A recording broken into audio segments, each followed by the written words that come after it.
Break ನಂತರ breakfast ನ್ಯೂಸ್ಗೆ ಮತ್ತೊಮ್ಮೆ ಸ್ವಾಗತ. ಬೆಂಗಳೂರಿನ ಸೊಣ್ಣಪ್ಪನಹಳ್ಳಿಯ ಮನೆಯಲ್ಲಿ ಸಿಕ್ಕಿದ್ದ ಅಸ್ಥಿಪಂಜರದ ರಹಸ್ಯ ಕೊನೆಗೂ ಬಯಲಾಗಿದೆ. ಸ್ನೇಹಿತನನ್ನೇ ಕೊಂದು ಪರಾರಿಯಾಗಿದ್ದ ಯುವಕನನ್ನ ಚಿಕ್ಕಜಾಲ ಪೊಲೀಸರು ಛತ್ತೀಸ್ಗಢದಲ್ಲಿ ಬಂಧಿಸಿದ್ದಾರೆ. ಇಷ್ಟಕ್ಕೂ ಅಲ್ಲಿ ಕೊಲೆ ನಡೆದಿದ್ದ ಕಾರಣ ಕೇಳಿದ್ರೆ ನೀವು ಕೂಡ ಬೆಚ್ಚಿ ಬೀಳ್ತೀರಾ. ಏನದು ನೀವೇ ನೋಡಿ.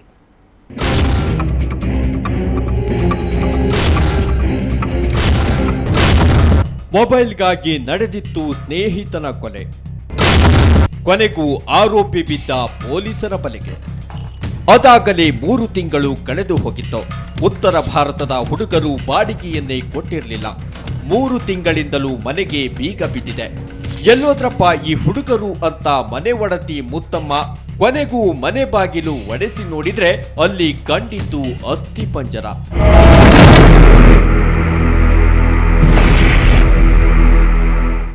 ಮನೆಯಿಂದ ಒಂದೇ ಸಮನೆ ದುರ್ವಾಸನೆ ಹೊರಬರುತ್ತಿತ್ತು. ಇಲ್ಲಿ ಕಟ್ಟಡ ನಿರ್ಮಾಣ ಕಾಮಗಾರಿ ಮಾಡಿಕೊಂಡಿದ್ದ ಉತ್ತರ ಪ್ರದೇಶದ ಮೂಲದ ಪ್ರೇಮ್ಚಂದ್ ಸಿಂಗ್ ಕೊಲೆಯಾಗಿ ಹೋಗಿದ್ದ. ಅವರು ನಡಿ ಏನೈತ ಒಳಗ ನೋಡೋಣ, ಜ್ವರ ಇದು ನಡಿ ಅಮ್ಮ ಒಳಗೆ ಹೆಂಗಿದ್ದಾರೆ ಅಂತ. ಇಲ್ಲ ಖಾಲಿ ಮಾಡಿಲ್ಲ, ಅವ್ರು ಇದ್ದಾರೆ, ಹೆಂಗೆ ಹೋಗೋದನ್ನ ಒಳಗೆ ಹೋಗೋದು ಬೇಡ. ಆಮೇಲೆ ನಾನು ನೋಡಿಲ್ಲ, ಅವ್ರು ನೋಡಿತ್ತು. ಆಮೇಲೆ ಈ ಥರ ಅದರಲ್ಲಿ ಒಂಥರ ಎಮ್ಕೆ ಒಂಥರ ಕಾಣಿಸ್ಕೊಂಡು ಮನೆಯಲ್ಲಿ ಸಿಕ್ಕ ಮೊಬೈಲ್ನಿಂದ ಈತನ ಹೆಸರು ಪತ್ತೆ ಮಾಡಿದ ಚಿಕ್ಕಜಾಲ ಪೊಲೀಸರು ತನಿಖೆಗಿಳಿದಾಗ ಮೊದಲು ರೂಮ್ಮೇಟ್ ರಾಮ್ ಬಚ್ಚನ್ ಅನ್ನ ಬಂಧಿಸಿದ್ರು. ಆತ ಕೊಲೆ ನಡೆಸಿದ ರಾತ್ರಿ ಪ್ರೇಮ್ಚಂದ್ ಜೊತೆ ರಾಜ್ಕುಮಾರ್ ಇದ್ದ ಅನ್ನೋ ವಿಷಯ ಬಾಯ್ಬಿಟ್ಟಿದ್ದ. ಆಶ್ಚರ್ಯ ಅಂದ್ರೆ ರಾಜ್ಕುಮಾರ್ನ ಹಳೆಯ ಮೊಬೈಲ್ ಹ್ಯಾಂಡ್ಸೆಟ್ ಒಂದನ್ನ ಪ್ರೇಮ್ಚಂದ್ ಸಿಂಗ್ ಒಡೆದು ಹಾಕಿದ್ದಂತೆ. ಇದೇ ವಿಷಯವಾಗಿ ಜಗಳ ನಡೆದಿತ್ತು. ಅದೇ ಸೇಡಿನಿಂದ ಡಿಸೆಂಬರ್ 27ರ ರಾತ್ರಿ ಮಲಗಿದ್ದ ಪ್ರೇಮ್ಚಂದ್ ತಲೆ ಮೇಲೆ ರಾಜ್ಕುಮಾರ್ ಸೈಜುಗಲ್ಲು ಎತ್ತಿ ಹಾಕಿ ಕೊಲೆ ಮಾಡಿ ಊರಿಗೆ ಹೊರಟು ಹೋಗಿದ್ದ. ಮೊಬೈಲ್ ತಗೊಂಡು ಮೊಬೈಲ್ ಹೊಡೆದಾಕಿದ್ದ. ಅದಕ್ಕೆ ಬೇರೆ ಮೊಬೈಲ್ ಕೊಡ್ತೀನಿ ಅಂತ ಹೇಳಿದ. ಆ ಮೊಬೈಲ್ ಕೊಡ್ತಿರೋದಿಲ್ಲ. ಅದನ್ನು ಕೂಡ ಇವನಿಗೆ ಆಗಾಗಲೇ ಗೋಳೊಯ್ಕೊಂಡಿದ್ದ. ಇದೆಲ್ಲ ಮನಸ್ಸಲ್ಲಿ ಇಟ್ಕೊಂಡು ಡಿಸೆಂಬರ್ 27ನೇ ತಾರೀಕು ರಾತ್ರಿ ಊಟ ಮಾಡಿ ಮಲ್ಕೊಂಡಿದ್ದ, ಕುಡ್ದಿದ್ದ ಚೆನ್ನಾಗಿ. ಆವಾಗ ಆ ಮನೆಯಲ್ಲೇ ಒಂದು ಕಲ್ಲು ಚಪ್ಪಡಿ ಇತ್ತು. ಅಂದರೆ ಈ ಹಳ್ಳಿನಲ್ಲಿ ರೈತರ ಮನೆಯಲ್ಲಿ ಹೆಂಗಸರು ಮುದ್ದೆ ಮಾಡೋಕ್ಕೆ ಒಂದು ಕಲ್ಲು ಇಟ್ಕೊಂಡಿರ್ತಾರೆ. ಆ ಕಲ್ಲು ಚಪ್ಪಡಿನೇ ತಗೊಂಡು ಇವನ ತಲೆ ಮೇಲೆ ಹಾಕಿ ಅವತ್ತು ರಾತ್ರಿ ಅಲ್ಲೇ ಅವನು ಹಾಕಿದಾಗ ಅವನು ಅಲ್ಲೇ ಸತ್ತು ಹೋಗಿರ್ತಾರೆ.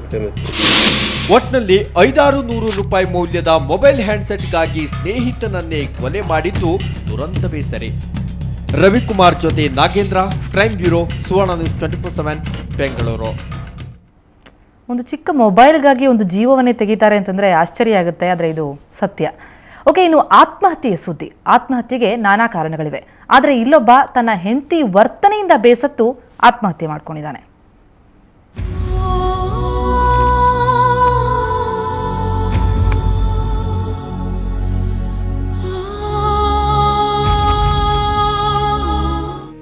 ಹೀಗೆ ಕಟ್ಮಸ್ತಾಗಿರೋ ಈತನ ಹೆಸರು ಅನಿಲ್. ಆಟೋ ಚಾಲಕನಾಗಿದ್ದ ಈತನಿಗೆ ಸಂಧ್ಯಾ ಎಂಬಾಕೆಯೊಂದಿಗೆ ಕಳೆದ ಏಪ್ರಿಲ್ 17ರಂದು ಮದುವೆಯಾಗಿತ್ತು. ಆದರೆ ಮದುವೆಯಾದ ಒಂದೇ ದಿನಕ್ಕೆ ಸಂಧ್ಯಾ ಅನಿಲ್ನನ್ನ ತೊರೆದು ತವರು ಮನೆಗೆ ಹಾರಿಬಿಟ್ಟಿದ್ದಳು. ಈ ಮಧ್ಯೆ ಹೆಂಡತಿಯನ್ನ ಮನವೊಲಿಸಿ ಕರೆಸಿಕೊಳ್ಳುವಲ್ಲಿ ಅನಿಲ್ ವಿಫಲನಾಗಿದ್ದ. ತನ್ನನ್ನು ಕಾಲ ಕಸದಂತೆ ಕಾಣುತ್ತಿದ್ದ ಹೆಂಡತಿ ವರ್ತನೆಯಿಂದ ಹತಾಶನಾಗಿದ್ದ. ಹೀಗಾಗಿ ಮನನೊಂದ ಆಟೋ ಚಾಲಕ ಅನಿಲ್ ಕಳೆದ ರಾತ್ರಿ ಮನೆಯಲ್ಲೇ ವಿಷ ಸೇವಿಸಿ ಸಾವಿಗೆ ಶರಣಾಗಿದ್ದಾನೆ. ಮದುವೆ ಮಾಡಿ ಒಂದು ದಿವಸನೂ ಬಂದು ಅಲ್ಲಿ ಮನೇಲಿ ಇರಲಿಲ್ಲ. ಬದ್ದಿ ತಿರ್ಗಾ ಹೊಂಟೋಯ್ತು ಅವ್ರ ಮನೆಗೇನೆ. ಆಮೇಲೆ ಮರ ದಿವಸ ಕೇಳಿದ್ಕೆ ನನಗೆ ನಿನ್ನ ಮೇಲೆ ಇಷ್ಟೆಲ್ಲ ಅಂತ ಹೇಳ್ಬಿಟ್ಟಿದ್ದಾಳೆ. ಇಷ್ಟೆಲ್ಲ ಅದು ಯಾಕೆ ಮಾಡ್ಕೋಬೇಕಂತ ಒಂದು ಹುಡುಗನಿಗೆ ಅವಮಾನ ಮಾಡಿದ್ರೆ ಮನಸ್ಸು ಕಷ್ಟ ನೋವು ಮುತ್ಕೊಬಿಟ್ಟಿದ್ದ. ಅದಕ್ಕೆ ಅವನು ವಿಷ ತಗೊಂಡು ಇವತ್ತು ಸತ್ತೋಗ್ಬಿಟ್ಟು. ಸಾಯೋಕ್ಕೂ ಮುನ್ನ ಅನಿಲ್ ಹೆಂಡತಿಗೆ ಫೋನ್ ಮಾಡಿದ್ದಾನೆ. ಕೊನೆ ಗಳಿಗೆಯಲ್ಲೂ ಹೆಂಡತಿಯ ವರ್ತನೆ ಬದಲಾಗಲೇ ಇಲ್ಲ. ಅವಳ ತುಚ್ಛ ನುಡಿಗಳನ್ನ ಸ್ನೇಹಿತರ ಮುಂದೆ ಹೇಳಿಕೊಂಡಿದ್ದಾನೆ. ಕೊನೆಗೆ ದಿಕ್ಕು ತೋಚದೆ ವಿಷ ಸೇವಿಸಿದ್ದ. ಮಿಸಸ್ದೇ ಒಂದು ಪ್ರಾಬ್ಲಮ್ ಅವನಿಗೆ, ಅದೊಂದೇ ಮದುವೆ ಆಗಿದೆ ಒಂದು ಪ್ರಾಬ್ಲಮ್ಮು. ಆ ಪ್ರಾಬ್ಲಮ್ಮೇ ಹೇಳ್ಕೊತಿದ್ದ, ಯಾವಾಗೂ ಹೇಳ್ಕೊತಿದ್ದ. ಸುಮಾರು ದಿನದಿಂದ ಹೇಳ್ಕೊತಿದ್ದ, ಮದುವೆ ಆಗಿತ್ತು ಅವಿಂದ. ಆಮೇಲೆ ಹಿಂಗೆ ಅಂದ್ಕೊಂಡು ಬೆಳಗ್ಗೆಲ್ಲ ಮಾತಾಡ್ಕೊಂಡಿದ್ದ, ಜೊತೆಲೇ ಇದ್ದ. ಸಾಯಂಕಾಲ ಬಂದ, ಸರಿ ಒಟ್ಟು ನಾನು ಮನೆ ಬಿಟ್ಬಿಟ್ಟು ನಾನು ಮನೆಗೆ ಹೋದೆ, ಅವನು ಮನೆಗೆ ಹೋದ. ಆದಮೇಲೆ ಈ ಥರ ಮಾಡ್ತೀನಿ. ಒಟ್ನಲ್ಲಿ ಬದುಕನ್ನ ಬೆಳಗಿಸಲು ಕಟ್ಟಿಕೊಂಡ ಹೆಂಡತಿಯೇ ಅನಿಲ್ ಪಾಲಿಗೆ ಯಮನಾಗಿ ಬಂದದ್ದು ಮಾತ್ರ ದುರಂತ. ಚಾಮರಾಜಪೇಟೆ ಪೊಲೀಸರು ಪ್ರಕರಣ ದಾಖಲಿಸಿಕೊಂಡು ತನಿಖೆ ನಡೆಸುತ್ತಿದ್ದಾರೆ. ದತ್ತರಾಜ್ ಪಡ್ಕೋಣೆ, ಕ್ರೈಮ್ ಬ್ಯೂರೋ, ಸುವರ್ಣ ನ್ಯೂಸ್ 24/7 ಬೆಂಗಳೂರು. ಇದು ದೇಶಾದ್ಯಂತ ಸುದ್ದಿಯಾದ ಲೈಂಗಿಕ ಹಗರಣದ ಮುಂದುವರೆದ ಭಾಗ. ಇದರ ರೂವಾರಿ ಸಾಮಾನ್ಯ ವ್ಯಕ್ತಿಯಲ್ಲ. ನೊಂದವರು ಆ ವ್ಯಕ್ತಿಯ ಜನಪ್ರಿಯತೆ ಎದುರು ಬಾಯಿ ಬಿಡದೆ ಸುಮ್ಮನಾಗಿದ್ರು. ಹೀಗಾಗಿ ಆತನ ರತಿ ಕ್ರೀಡಾ ವಿಲಾಸ ಎಗ್ಗಿಲ್ಲದೆ ಮುಂದುವರೆದಿತ್ತು.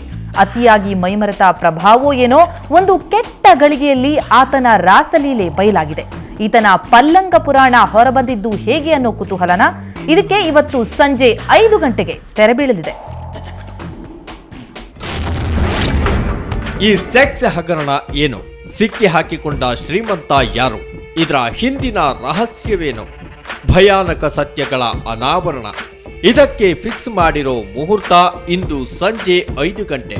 ಇದು ಸುವರ್ಣ ನ್ಯೂಸ್ ಎಕ್ಸ್ಕ್ಲೂಸಿವ್. ತಪ್ಪದೆ ವೀಕ್ಷಿಸಿ ಸಂಜೆ 5 ಗಂಟೆಗೆ. ಇನ್ನಷ್ಟು ಇಂಟ್ರೆಸ್ಟಿಂಗ್ ಸುದ್ದಿಗಳನ್ನ ನೋಡೋಣ ಒಂದು ಪುಟ್ಟ ವಿರಾಮದ ನಂತರ.